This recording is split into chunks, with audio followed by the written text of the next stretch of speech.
In today's news, Governor defends police vetting amid public concern. Zero duty on green tech starting September 1st. Junior dancers deserve a chance, says LUCE HODGE-SMITH. Mosquito control to cover Tortola and Befilement areas. Minister RYMER urges patience during upgrades. Minister updates public on Fort Hill restoration. Education Minister outlines steps to keep VI history within the schools. We have the details of this coming up and much more. We'll be right back after a quick commercial break.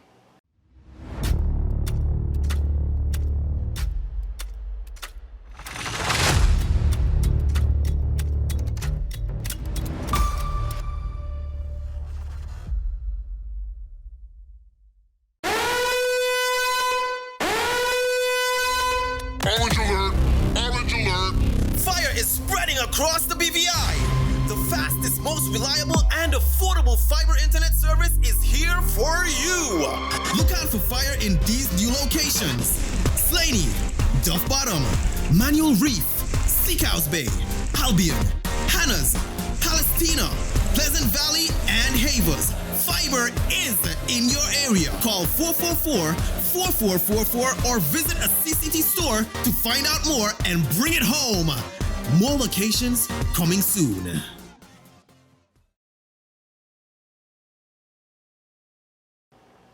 Hello everyone and welcome to this edition of 284 News. It is Wednesday, August 27th, 2025. I'm Ron Grant bringing you the very latest out of Tortola in the Virgin Islands. Thank you so much for joining us. A happy Wednesday's wish to all.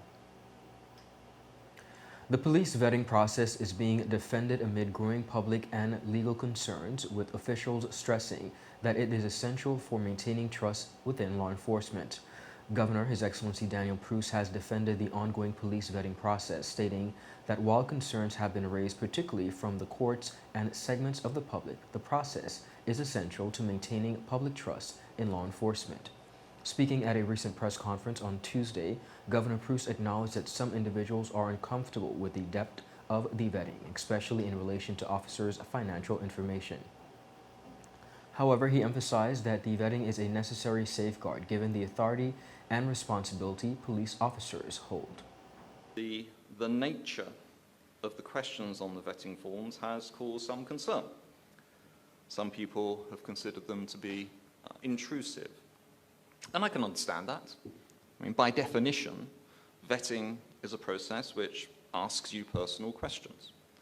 I know from my own experience as a civil servant for over 3 decades now, that vetting does probe you in areas which do feel personal. Family, relationships, finances, and more. But that's an essential part of the whole process. You know, all of us as public servants, and police officers in particular, have particular responsibilities. We are entrusted with taking decisions and dealing with matters that directly affect people's lives. So I think it comes with the terrain, with that sort of responsibility. You go through a process of vetting which helps ensure integrity and helps inspire public confidence. Governor Pruce clarified that while the process requests details such as basic personal information and any association that the officers may have, it also asks about their criminal history, if any. He noted that vetting covers several key areas, but the financial component remains a sticking point for some. Still, he argued that this level of scrutiny is justified to protect the integrity of the police force. Yeah, that's there for a specific purpose. And it's to help the organization understand whether an individual officer's financial circumstances make them vulnerable. Make them vulnerable to coercion, make them vulnerable to blackmail. It's as much about protecting that officer by understanding their vulnerability as it's about anything else. Pruce clarified that while the form asks for locations of bank accounts, it does not require officers to submit sensitive information like PINs or passwords. He maintained that the vetting process is needed and helps strengthen the overall professionalism of the law enforcement. So just to broaden out a bit further, obviously law enforcement being vetted isn't a process that's unique to the Virgin Islands. It's something which you see worldwide. Public officers, police officers in the UK are vetted. We want to see law enforcement agencies here brought to that standard as well. Vetting helps organizations manage risk, and it also helps maintain public confidence. It's about ensuring that those who are in positions of power, and the police have enormous powers, enjoy the public's trust. His remarks follows recent pushback from the judiciary representatives who have raised questions about the scope and necessity of the process. A major initiative is moving forward to promote sustainability and reduce energy costs. The policy is expected to support long-term goals for cleaner energy and greater self-reliance across the territory. Take a look at this report. The Virgin Islands has taken a step toward becoming a regional leader in sustainability with the launch of an expanded 5-year duty-free concession on renewable energy and energy-efficient products set to run from September 1st, 2025 to August 31st, 2030. The announcement was made by Minister with Responsibility for Energy, Honorable RYMER, who described the initiative as a critical move toward achieving the territory's target of sourcing 60% of its energy from renewables by 2030. The zero customs duty concession covers a wide range of renewable and efficient technologies. Solar panels, solar water heaters, solar lighting, solar air conditioners, and solar appliances. Technologies harnessing wind power, electric vehicles, and supporting charging infrastructure. LED light fixtures, and light bulbs that are LED, just to name a few. The concession complements the existing Solar Technology Program, STEP, which has already begun subsidizing solar installations for homeowners. A new, user-friendly process will soon allow individuals to purchase their own systems and register with the BVI Electricity Corporation for support with installation and grid connection. The minister pointed to Anegada as a model of what's possible. The promise of renewables is already taking shape. On Anegada, we are in final testing of the groundbreaking project that currently powers the island with renewables for 19 hours a day. This success demonstrates what is possible and what we can replicate across the territory.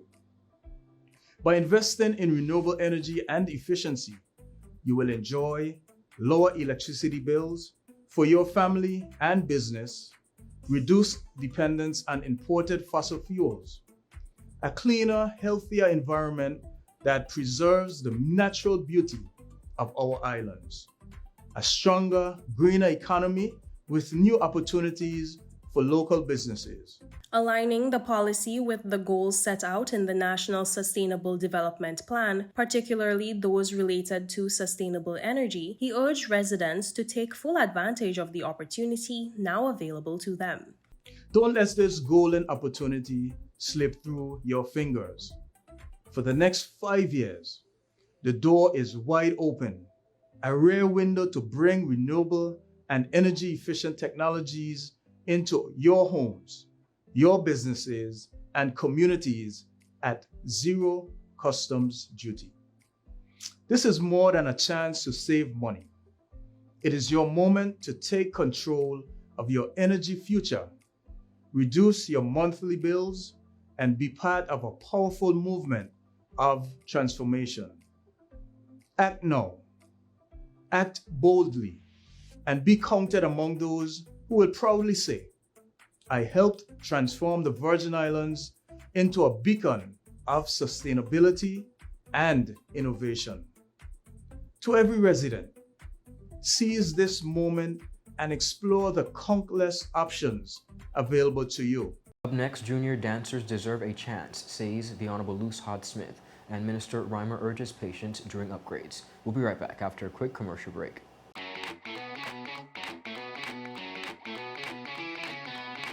My name is Henry Bosch.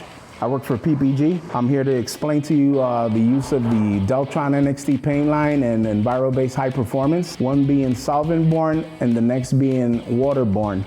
The difference is that one is totally manufactured with rosins and thinners and all the good stuff that solvents bring versus our new technology, which is waterborne, which is 100% latex. What we're gonna do is that we reduce the solvent-borne with a DT885, which is a mid-temp reducer, and the waterborne uses T494, which is a waterborne reducer.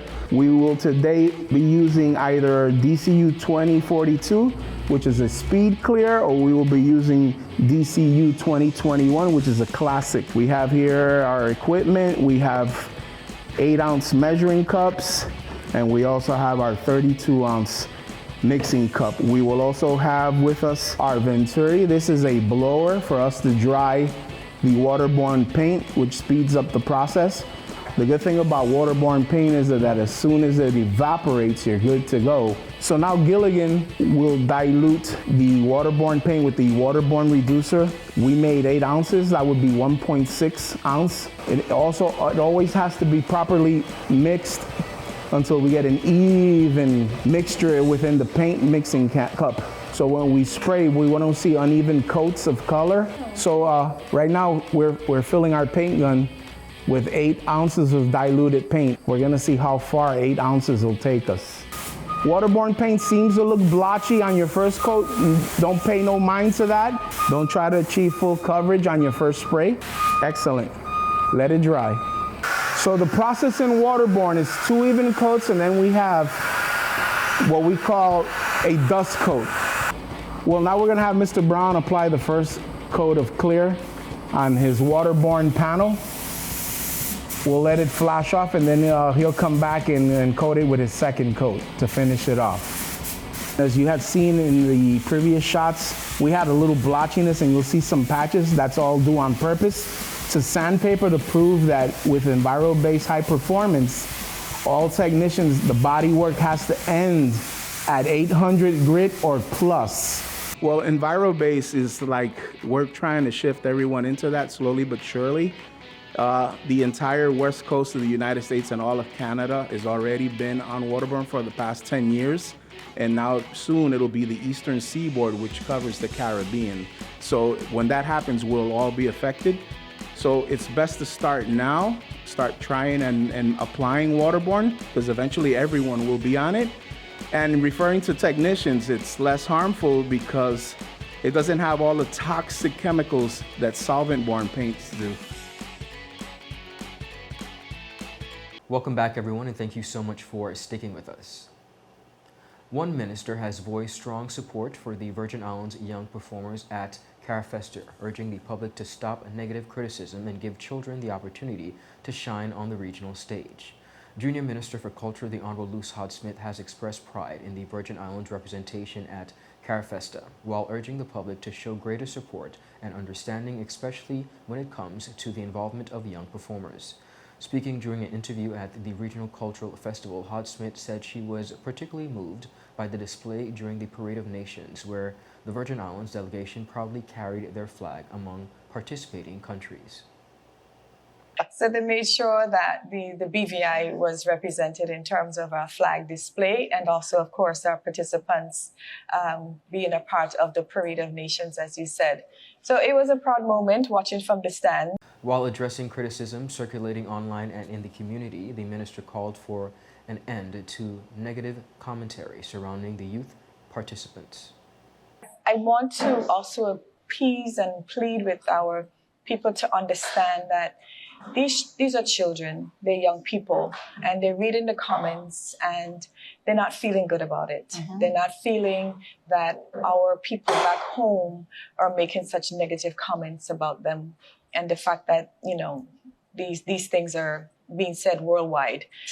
So I just want the folks at home to understand that there are reasons why things happen the way they do. Responding to public calls for the return of a well-known adult dance group, HODGE-SMITH acknowledged the group's previous contributions to Carafesta, but emphasized that this year's focus was giving young performers their moment to shine. It's not that they weren't at Carafesta before. They've been to Carafesta before, and they've been to Carafesta many, many times. This is an opportunity for our young people to have the exposure and to be able to showcase a different side of our performing arts in terms of this particular dance aspect. In dance, there are various forms of dance. We have the folk dance, we have the ballet, we have the creative art, creative dance, and we have all these other different forms of dance. So the idea was to give these young people an opportunity to show this other side of dance. Her comments come as Carafesta continues to spotlight the Caribbean's vibrant culture and talent. She thanked the government of Barbados and Prime Minister Mia Mottley for a job well done. The Environmental Health Division will conduct fogging operations across several communities on August 27th and 28th beginning at 5:30 p.m. as part of ongoing mosquito control efforts. On Wednesday, August 27th, the following areas will be fogged: Roadtown, McNamara, Methodist Man's, Longbush, Lower Estate, Humpton's Gut, Johns Hole, Hessia Estate, Purcell, Boggers Bay, and Free Bottom. On Thursday, August 28th, fogging will continue in Beef Island, East End, Longlook, Josiah's Bay, and Bruce Bay. Health officials are advising individuals with respiratory illnesses, particularly asthma sufferers, to vacate fogged areas for at least 1 hour after spraying. Fogging activities will be postponed in the event of rain or high winds, the division noted. Now, residents seeking more information can contact the Environmental Health Division at 468-5110. Minister for Communications and Works, the Honorable Kai M. RYMER, outlined roadworks in the Manchester area, advising motorists of temporary closures while upgrades are carried out.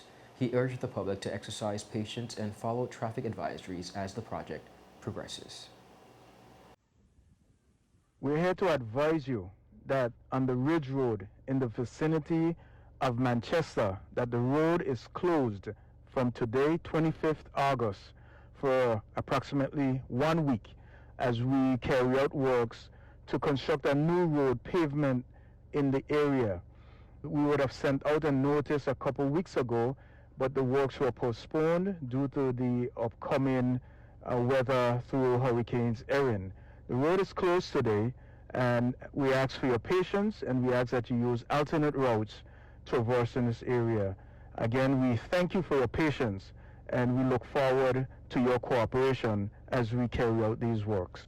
Motorists are advised to use the Bellevue, Fort Hill Road or the Johnson Gut Road, as through traffic will not be accessible. Residents who live in the area of the works are advised that localized access will be made available as best as possible. The Ministry of Communication and Works apologizes for any inconvenience this may be caused as a result of the road closure, as work continue to upgrade the road infrastructure throughout the territory.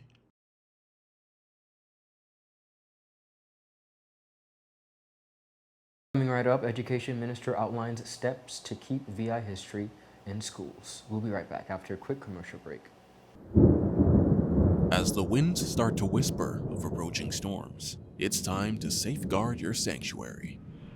Hey, have you checked your insurance policy lately? Not recently, why? It's very important to check your insurance policy before the hurricane season.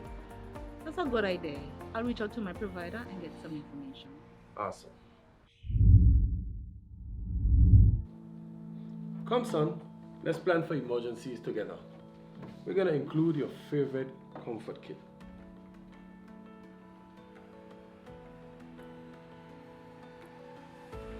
Thanks, Dad. That makes me feel safer. We're packing extra medications and extra batteries for your hearing aid. And by the way, don't forget my glasses. Okay, Pops. Alright, let me see.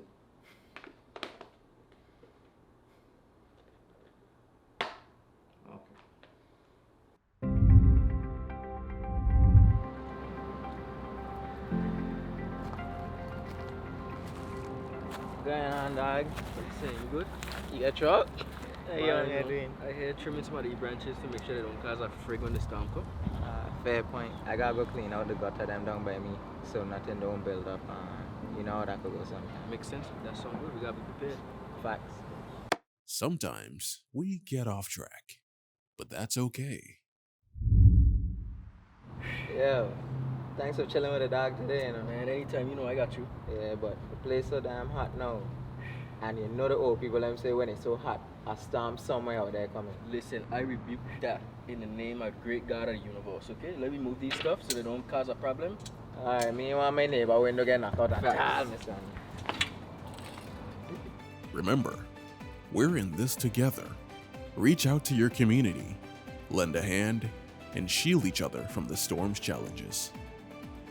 A message from the Department of Disaster Management and 284 Media.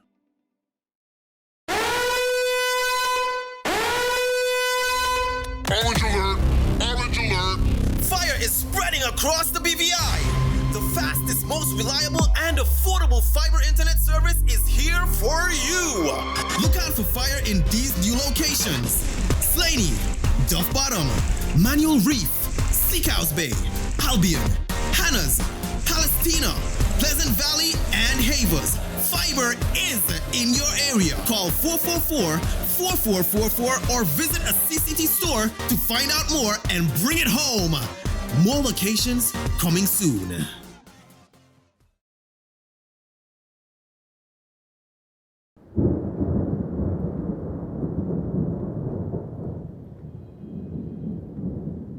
And now it's time for your daily updates on this year's Atlantic hurricane season. Meteorologists say that surface temperatures Everyone, may be a gather around. It's important we stay informed about the storm approaching.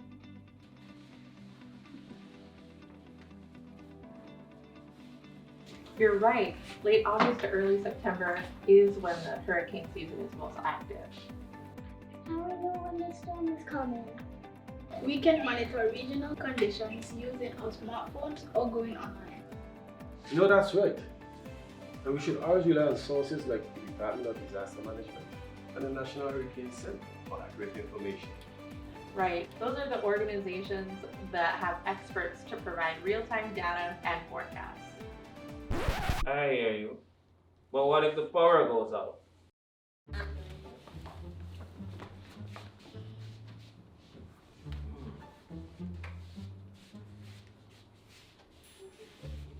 This battery radio even works without power. I just downloaded the new DDM app. It will send us updates and alerts. Excellent. Remember, staying informed is our first line of defense. Let's make sure we're ready for anything. Stay informed, stay connected, and stay prepared. Because when you're armed with information, you can weather any storm that comes your way. A message from the Department of Disaster Management and 284 Media. Just give me my service. Yeah. Just give me my service. Just give me my service. Make the switch to CCT and get connected today.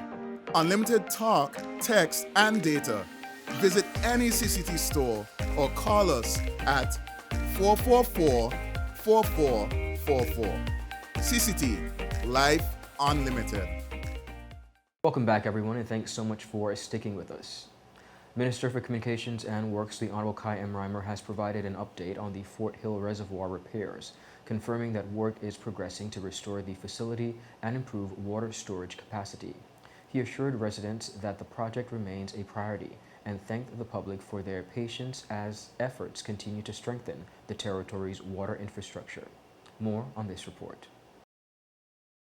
I wish to provide an update on the progress made on some remedial works that had to be undertaken to repair a leaking manway section of one of the Fort Hill tanks. Now a manway is an access hatch or opening large enough for a person to enter a tank for inspection, cleaning, or repairs. Over the past 12 days, a team from Florida Aqua Store out of the United States came and have nearly completed works, which included removal of the existing leaking manway and placing 2 new glass fused to steel sheets to reinforce and cover the original tank manway area to properly seal and ensure structural integrity. One sheet was placed on the tank interior and the other on the tank exterior. The inside of the tank was pressure washed and thoroughly cleaned. A new circular service manual was installed with a new point of service entry to the tank near ground level for easy access. The new galvanized steel service manway was reinforced with 2 glass fused steel plates, one on the tank interior and one on the tank exterior. After today, the tank will remain dry for another 2 days to allow the sealant to cure. Then water and sewage operators will gradually refill the tank with water over a period of 2 days after the sealant cure time. Florida Aqua Store builders will remain on the island to verify that the tank is leak-free and to address any issues if needed. In the coming weeks, the government will review bids from a recent tender with a view of awarding a contract for further restoration of this tank, along with others at Hannah Hill, Sabbath Hill, Balsam Gut, and Mintal Hill on Virgin Gorda. The government continues to make considerable investments in our aging infrastructure, and I am happy to see works that were slated for some time finally taking shape and others soon to commence.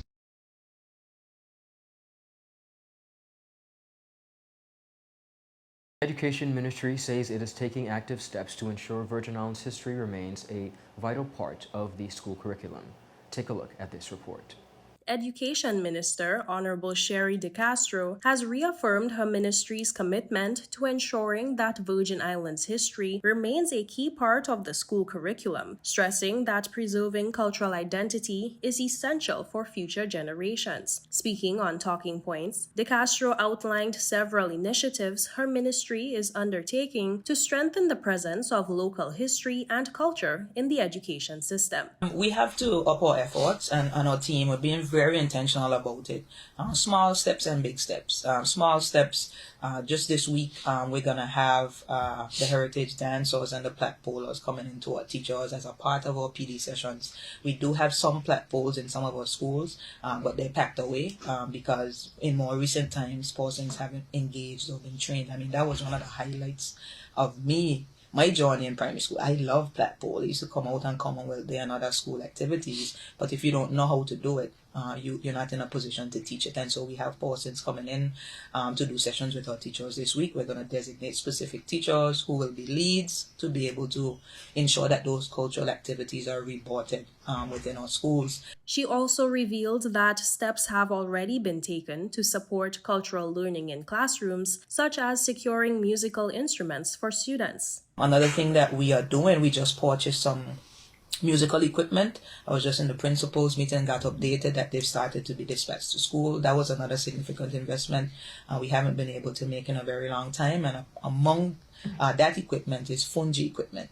We actually have sessions this week with primary teachers, with our Fungi specialists going in, starting to engage with them, but they now have instruments as well. And we'll have to, of course, in a phased approach, build it out, give them more equipment. But we've started because we believe that every single school, especially our primary school, when you speak on music appreciation, they should be learning our cultural, local music as well, but without the instruments, they have not been in a position to do that. These also include efforts to revise the national curriculum to give greater emphasis to Virgin Islands history and heritage. In terms of our curriculum, we do have social studies on the primary level.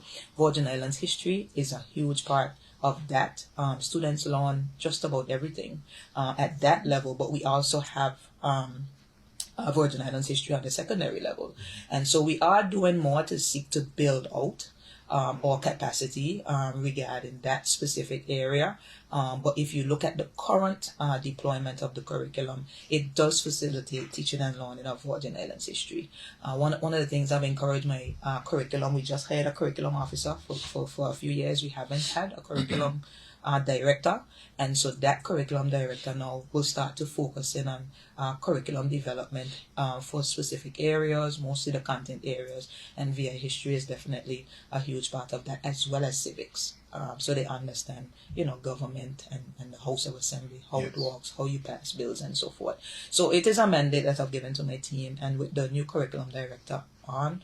I'm hopeful that we will progress towards redevelopment of curriculum, which is a huge mandate, but it is the engine of any education system. De Castro emphasized that while the ministry is leading the charge, the effort must be a collective one. She urged parents and community members to get involved, adding that cultural education cannot be left solely to schools. That is it for today's news roundup. Be sure to follow us for your daily news updates at tweet4media.com. Like us on Facebook at tweet4media and tweet4BVI on Instagram and X, formerly Twitter. I'm Ron Grant, and I'll see you again tomorrow. Do have a safe and enjoyable evening. Happy Wednesday. Goodbye.